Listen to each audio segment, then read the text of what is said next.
Hey Calc BC, welcome to lesson 3.9, volume using the disk method. So our last three lessons, that was the previous lesson 3.8, this one 3.9, and the next one 3.10, all just deal with finding different 3D shape volumes using integrals. So we already talked about finding the volume using cross-section areas in the previous lesson. And today we're going to expand on that. So in College Boards Unit 8, we're going to be looking at Lesson 9 and Lesson 10, volume with the disk method. We're going to revolve around the X or the Y axis, and we're going to revolve around other axes as well. What that means is the volumes of solids of revolution around the X or Y axis may be found by using definite integrals with the disk method and around any horizontal or vertical line. So I'm going to show you visually what this means, so hopefully that you can get a sense for what we're actually doing here. Then we'll look at the formula and we'll solve some problems, all right? So let me pause quickly and switch pages here.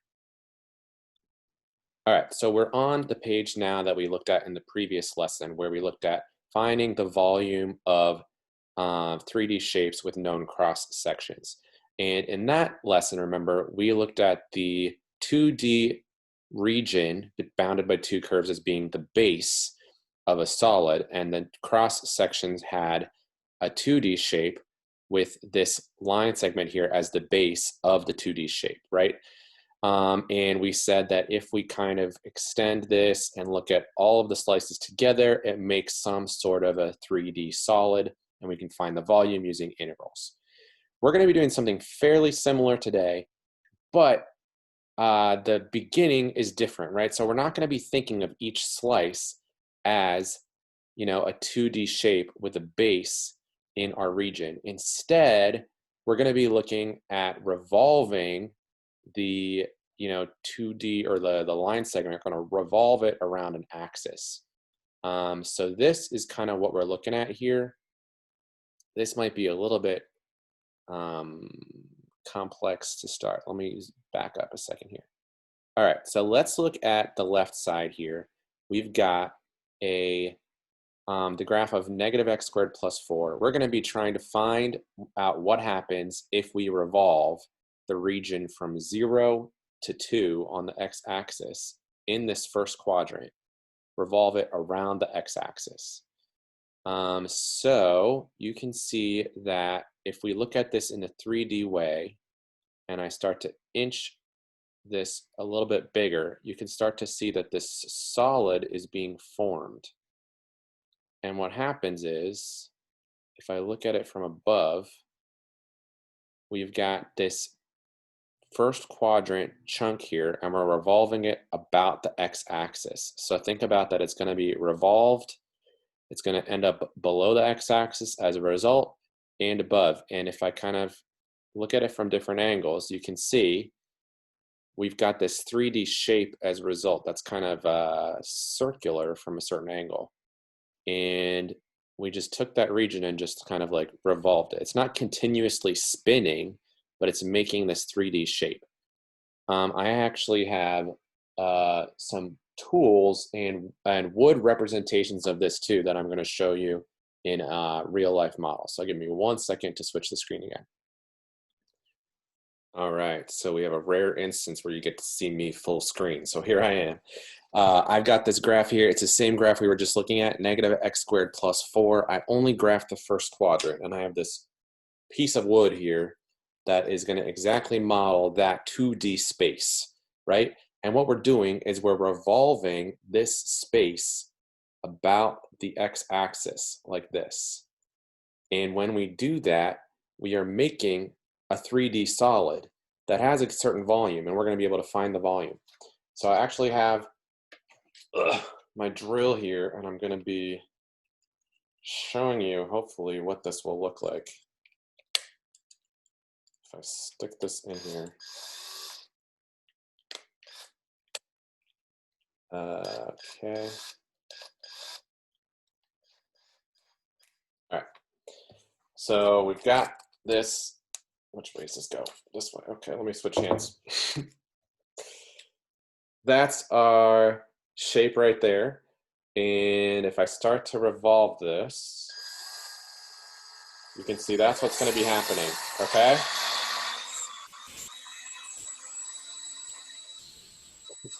So that's what we're doing.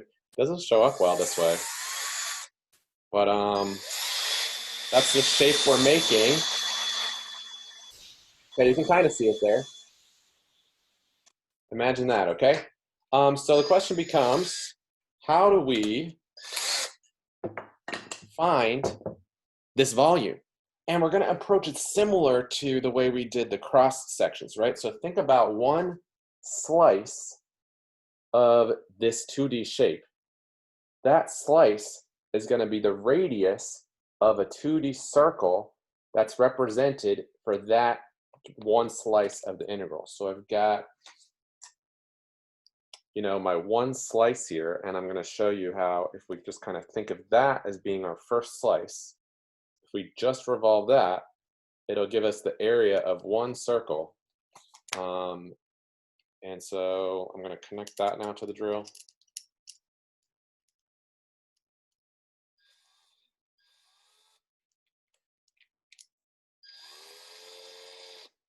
Oops.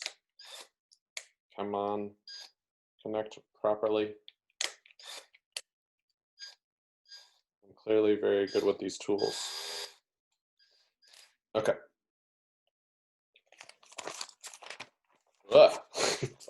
So this is our first slice of the area, and if we spin it, you can see that's going to make our first circle.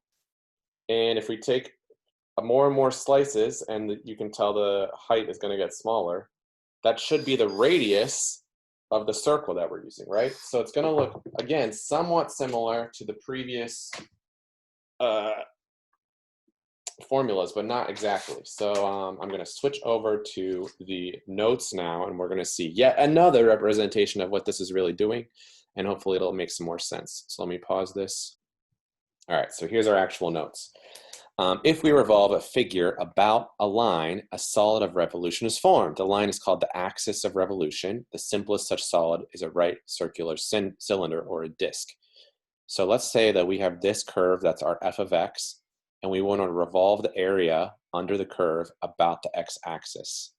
One way to think of it is to split it into chunks, or what we call disks, that we can revolve independently about the axis and then add their areas, right? To find the volume of a solid, we partition it into rectangles, which are revolved about the axis of revolution.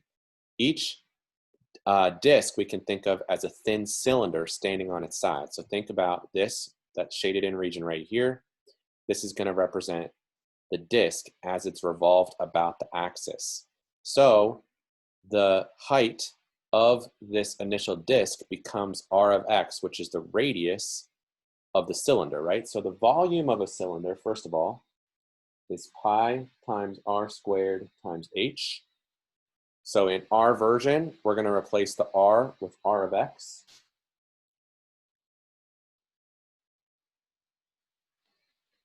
And the h is going to be the delta x, which is just kind of the width of each disk, or the width of each bar, if we think about like a Riemann sum style. So it's going to be multiplied by delta x. So adding the volumes of all of the disks together, we are going to figure out that that's the volume of the solid. So the volume of the solid is approximately the sum of all of the disks. But we can write that as an integral. So to get the exact volume, we're going to sum all of the disks using an integral. We're going to say from A to B, and it's just kind of the area of a circle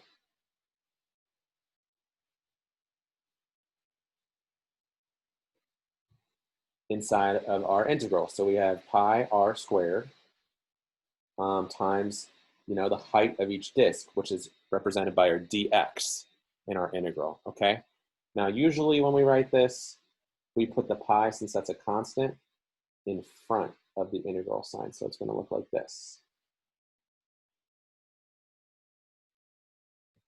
Okay? Here's another view of the same thing for the disk method. The textbook where this is from, this picture, uses disk with a K. I'm using disk with a C. I've seen it used both ways, disk with a C and disk with a K, all through different calculus materials. It's written differently. So I usually write it with a C, but it really doesn't matter if you use a C or a K. It means the same thing. So you can see just another representation. You can see this is showing all of the disks or the cylinders being rotated to give you an approximation of the volume that this revolution will form. As the disks get smaller and smaller or thinner and thinner, the approximation of the volume will get more and more accurate, and our integral represents the exact volume, okay? We can do horizontal or vertical axes though. So a horizontal axis, so the x-axis would be represented by pi a to b r of x squared dx. And the y-axis, just like when we did the cross sections, it's going to be the same idea, but r of y squared dy. Either way works. All right, so in the disk method, the representative rectangle is always perpendicular to the axis of revolution. So we've got this kind of slice or rectangle here. It's perpendicular to the axis of revolution. If the representative rectangle is vertical, you will work in x's, and if it's horizontal, you'll work in y's. And we're going to see examples of both. All right, so next page. Just to get us in the gist here, we're going to see how a lot of the volumes of shapes that we know using geometry are going to also be able to be found using calculus and integration. And this actually will show you where a lot of these formulas come from, is integration. So it's very interesting to see this. Okay, but let's take a look at this first one. So we've got a cylinder here, and we're going to find the volume first with geometry. So to start, we have a radius of 3, and we have a height of 5. So it's going to look like that. And to find the volume with geometry, we should know that the formula for a cylinder, especially since we just wrote it down, is pi r squared h. So if we plug in the r, which is 3, and the h, which is 5, we're going to get that the volume is 45 pi. Right?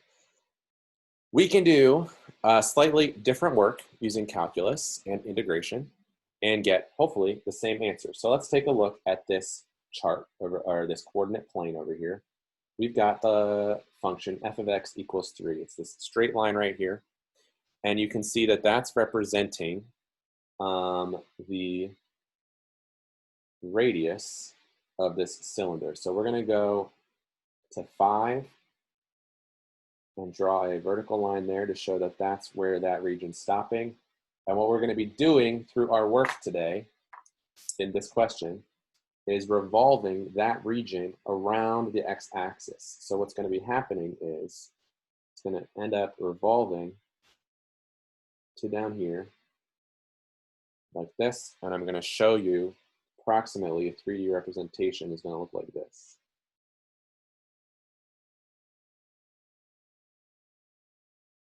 So hopefully you can see that that's showing you the cylinder that's being formed here as we revolve this region, and it still has a radius of 3, just like this cylinder did over here, and it has a height of 5, just like this cylinder over here. Okay, so that's a representation of the same cylinder. But to solve this one, we're going to use our volume integration formula. So we've got pi from a to b of r of x squared dx. And again, that's just the formula for the area of a circle multiplied by dx, which is giving us this depth, or this total volume. So let's plug in what we've got. We're going to be integrating from 0 to 5 along the x-axis. And our r of x, so our function that represents the radius, our radius goes from the x-axis up to this height of 3. So it's literally just 3. Now the function is y equals 3. So that's what we're plugging in for r of x. So let's calculate this. We've got pi from 0 to 5 of 9 dx. 9 integrated becomes 9x from 0 to 5, so we get pi times 9 times 5 minus 9 times 0, which is, 9 times 5 is 45 pi. So we got the same volume. All right, let's do that again, but this time for a cone. So again, we're gonna try to recreate this cone over here, using the coordinate plane and using an integral. So let's start with this one. So to find the volume of a cone, the volume formula is 1/3 pi r squared h. And we were given a radius of 4 and a height of 4 for our cone. So we're going to plug those numbers in. We got 1/3 pi times 4 squared times 4. And if we do 1/3 times 16 times 4, we're going to end up with 64 pi over 3. So that's our volume for our cone. Let's try to recreate that over here. We are going to have to go from 0 to, remember our height was 4. So we're going to go from 0 to 4. I'm going to draw a line there to represent that that's where our 2D region is ending. And if we revolve that region around the x-axis, what you will see is that we end up with a 3D shape of a cone. And it has a radius of 4 and a height of 4. So let's use our formula. Lucky for us, we already have f of x equals x as our kind of guiding function here that we're going to be revolving. So our volume is going to be pi integral from a to b of r of x squared dx. And the r of x this time is x. And we're going from 0 to 4. All right, so notice what's happening here. We're taking each kind of slice, each small slice, and revolving it separately to make a circle, a 2D circle, and then we're adding all of the areas together to form the volume. So if I plug in 1 for x, I'm going to be getting the area of a circle with radius 1. That's going to represent the slice right here. If I plug in 3 for x, I'm going to be getting the area of a circle with radius 3, and that's going to represent this slice right here. And we're adding all those areas together to make a volume. So we have an integral of x squared. That's going to be x cubed over 3 from 0 to 4.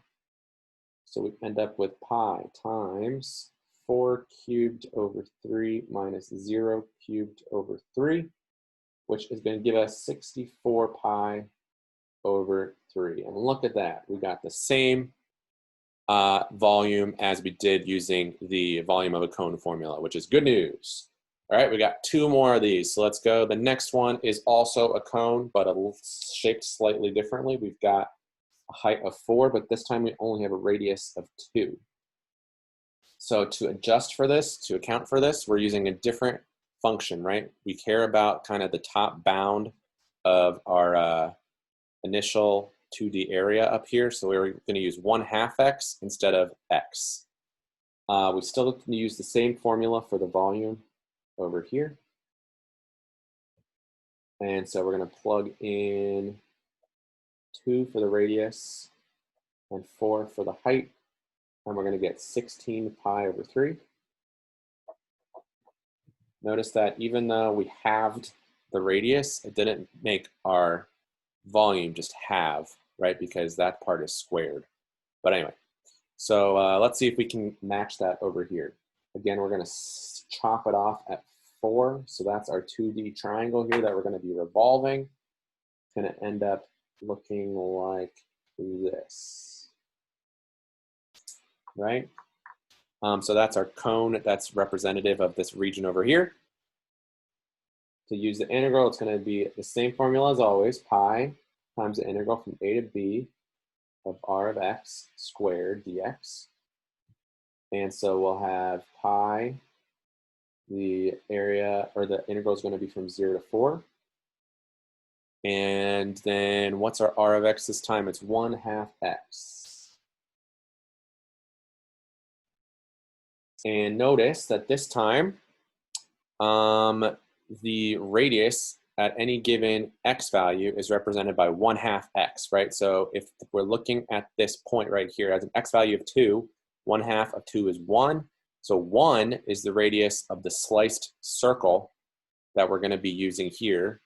We add all of these circles that are these slices together to build up our volume. And that's what the integral is essentially doing when we calculate it using our integration rules. So first, I'm just going to actually square this. So it becomes 1/4 x squared dx. And if I integrate, I'm going to get x cubed over 3. But that was times 4, so it's going to be 12 from 0 to 4. And so we have pi times 4 cubed over 12 minus 0 cubed over 12, which is going to end up being 4 cubed over 12, which is 16 over 3. So we get 16 pi over 3. All right, should look familiar because it's the same volume we got on the left side. Last one, we can even do a sphere using this volume of a solid by revolution. So all we need to find the volume of a sphere is its radius. So in this first geometric version of the volume, we have a sphere with radius 2. The volume is 4/3 pi r cubed, right?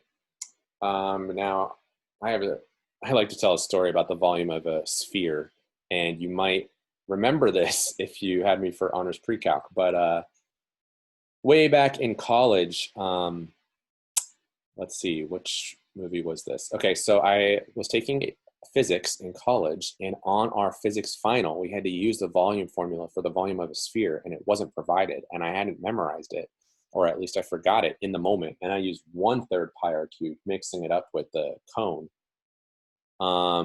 And so I got the question wrong. And I didn't know this. And right after I took that physics final, my brother and I went to see the Star Trek movie. It was the first of the newer Star Trek movies. And towards the beginning, there was a scene with young Spock, and he is like in this chamber taking this test, and the computer speaks to him, and then he like shouts out the answers, and it's supposed to show that he's like really smart. And one of the questions the computer asks is, what's the volume of a sphere? And he just shouts out, V equals 4/3 pi r cubed. And I was in the middle of the movie theater with my brother, and I was just like, no, I got that wrong on my final. And I took it earlier that same day. So that was really annoying. But now I will never forget the volume formula for the sphere again. Anyway, so we're going to plug in 2 for r. And if we calculate this, we'll get 32 pi over 3. So over here, you can hopefully see that if we take this whole region and revolve it about the x-axis, it's building a sphere. So we're taking that and we're revolving it around the x-axis. And this region up here has this formula, square root of 4 minus x squared. So if we find, in order to find the volume, as always, we're going to use our volume of a revolution formula.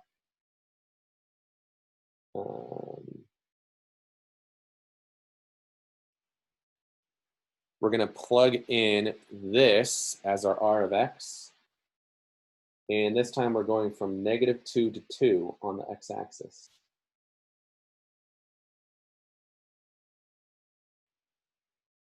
And this is great news for us because look, the square root and the squared cancel out, which is just awesome.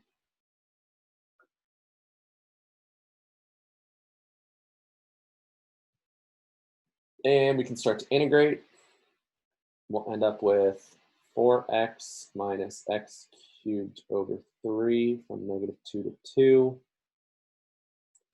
I'm going to move over here. So we've got pi times 4 times 2 minus 2 cubed over 3 minus 4 times -2 minus negative 2 cubed over 3. And if you calculate all of that out, what you will find is that we get 32 pi over 3. So once again, we got the same volume, okay? So that's how that works. Now that you've seen this in use a few times, we're gonna try some more examples of regions without looking at the geometric versions of the formulas. So let's keep going. We've got 4 examples to go. So the question is, what if the volume cannot be represented as a solid whose volume formula is known? Oops, that should say known. We must use integration, so we can only use what was in that right column there. We can't use the geometric formula. So let's look at example 1. The region bounded by the graph of y equals the square root of x, and the x-axis between 0 and 1 is rotated about the x-axis. Find the volume of the resulting solid. So take a look here. We've got this very nice figure showing that we have this 2D region, and we're revolving it. This is what's being represented. You can see this circular arrow here showing that we're taking this and revolving it about the x-axis. So we've got this shape. We don't have a formula from geometry that tells us the volume of this shape, but we know integration, and we can figure this out using the formula from the notes. So our volume is going to be pi times the integral from a to b of some r of x squared dx. And we are going from 0 to 1 on the x-axis. Our r of x is square root of x squared dx, okay? So we have square root of x squared, which really just means x. So we've got pi times x squared over 2 from 0 to 1. And that's going to be what? Pi times 1 squared over 2 minus 0 squared over 2, which is going to be pi over 2.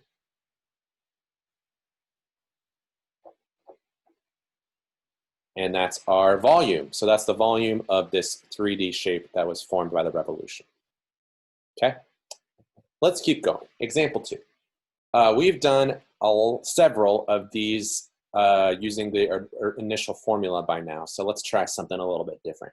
Example 2, the region bounded by the graph of y equals x cubed, y equals 1, and x equals 0 is rotated about the line y equals 1.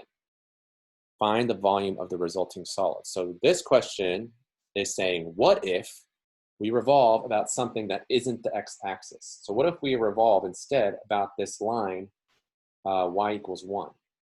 So we are taking this line right here as our axis of revolution and revolving about it. That's an arrow. That's kind of showing that this region is going this way, and it makes this kind of bullet shape as a result, right? Because we're revolving up. And so we have to think about, okay, how could we represent each of these sliced radii, right? And show that it's making a circle this way. So our formula still starts out the same.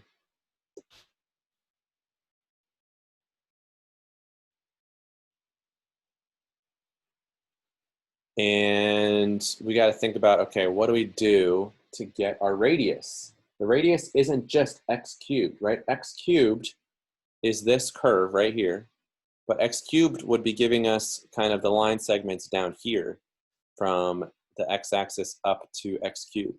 Instead, think about this like the area between two curves. We have to do the upper bound minus the lower bound. The upper curve minus the lower. So it's already showing you right here that we're going to be doing 1, y equals 1, which was our upper function, minus the x cubed, which was the lower function. That's going to give us our representative rectangles, or our initial radius that'll be revolved up and around. So to plug this in, we've got pi. The a and the b we still find the same way. It's going to be going on the x-axis from 0 to 1.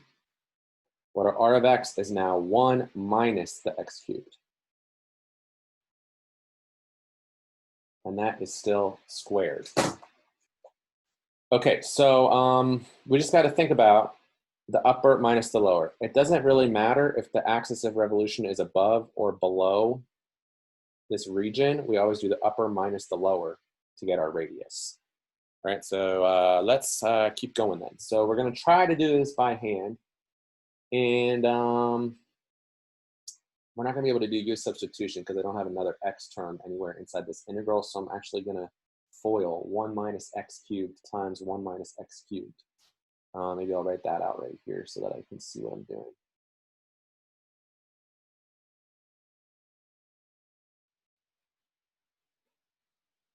Okay, so I'm finding that. So it's going to be 1 minus 2x cubed plus x to the 6th dx. And now I can integrate, and I end up with x minus 2x to the 4th over 4 plus x to the 7th over 7, evaluated from 0 to 1. So we've got pi times 1 minus 2/4, which is 1/2, plus 1/7. And I'm subtracting 0 from that, right? Because that doesn't matter if I plug in 0 to all these x's, I'm going to end up with 0. So it's pi times all of that, which is going to turn into 9 pi over 14. And that is our volume. All right, let's move on to example 3. The region bounded by the graphs of y equals x cubed, which is sketched right here, y equals 8, which is this horizontal line right here, and x equals 0, which is this vertical line, also known as the y-axis, is rotated about the y-axis. Find the volume of the resulting solid. Okay, so this we mentioned on the first page of the notes, which is that if we have a horizontal slice, that means that we are going to use a volume formula with an integral in terms of y. Excuse me. So we're going to have v equals pi times the integral from a to b of something in terms of y squared dy. So let's see if we can figure out what to plug in here. We're revolving about the y-axis. So our region is going to be kind of going this way. And we're going from a y values of 0 to 8. So the first thing I know is that my integral is going to go from 0 to 8. Then I need to know that if my original function, that's going to be the upper bound of my area, is y equals x cubed, I need to solve that for x. And so it's x equals cube root of y, which is already listed over here.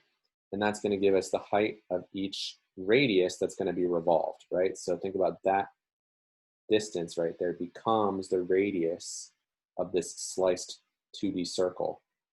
So I'm going to plug that in here as the cube root of y squared dy. We just, in the previous question, did a volume where we were revolving about a different axis besides the x or the y-axis. But this is about the y-axis, so we don't have to do cube root of y minus anything. It's just cube root of y is our radius function. So let's figure this out. I'm going to rewrite this to show that this cube root of y squared is really y to the 2/3. And now I can integrate that, and we end up with what? Y to the 5/3, if I add 1, divided by 5 times 3, evaluated from 0 to 8. So I'm going to end up with pi times 3 times 8 to the 5/3 over 5 minus, what, if I plug in 0 there, I'm going to get 0. So you get that. This equals 96 pi over 5. All right, so that is the volume of this 3D shape. And that brings us to example 4. The region bounded by the graphs of y equals natural log of x, y equals 0, and x equals 4 is rotated about the vertical line x equals 4. Find the volume of the resulting solid. Okay, so for a question like this, which unfortunately is fairly common, you're not given a picture to work with. So we have to make the picture. So let's do this. So I am going to make a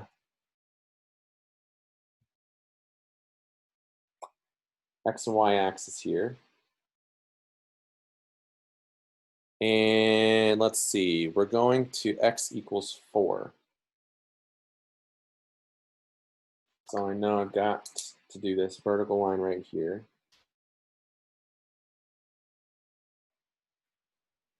We have y equals 0, which is going to be our x-axis. So the x-axis is actually one of the bounds of our region.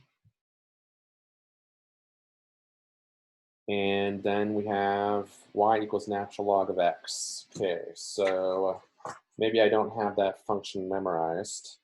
So I could type into my graphing calculator natural log of x. Take a look at the graph. Okay. Okay, so that tells me that I can just have a regular old looking y-axis here. But what are some actual points I can plot? We're at 1, 0, 2, a little bit more than a half. By the time I get to 1, 2, 3, 4, I'm at 1.38. Okay, so this is not looking awesome. But I'm going to sketch that. So it's looking like this. And that's y equals ln of x. Okay, so it's pretty clear we've got this region here in the first quadrant, and we're rotating about the vertical line x equals 4. So we're going to be kind of slicing this way because we're rotating about a vertical line. So we're going to rotate like this. And so if I'm imagining the rest of the solid, it's going to be revolved over here and look like that. Like some sort of almost cone, but with the curved sides. Okay, so this is like the region coming out and going back, if you can imagine that. Okay, so we got to think about doing this in terms of y because our slices are perpendicular to the y-axis, and in this case, our axis of revolution is x equals 4. So we're going to have the volume equals pi times the integral from a to b of sum r of y squared dy. All right, let's think about this. Okay, so we got to figure out how do we represent this region. First of all, we need two y values for the bounds of our integral. The lowest one is definitely 0. What is going on here, though? What is this y value? Well, to put it simply, we know that it has an x value of 4. So what's the y value of this point? I think it's going to be easiest if we just plug it into this function right here. This point is at an x value of 4, a y value of ln of 4, right? We plug that x value in. So this is going to go to ln of 4.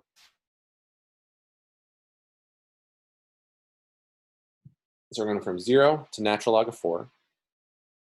And then we got to figure out how do we represent each of these horizontal slices. So it definitely goes from 4 to this other blue curve over here, right? Because we do the right part of the curve minus the left part of the area.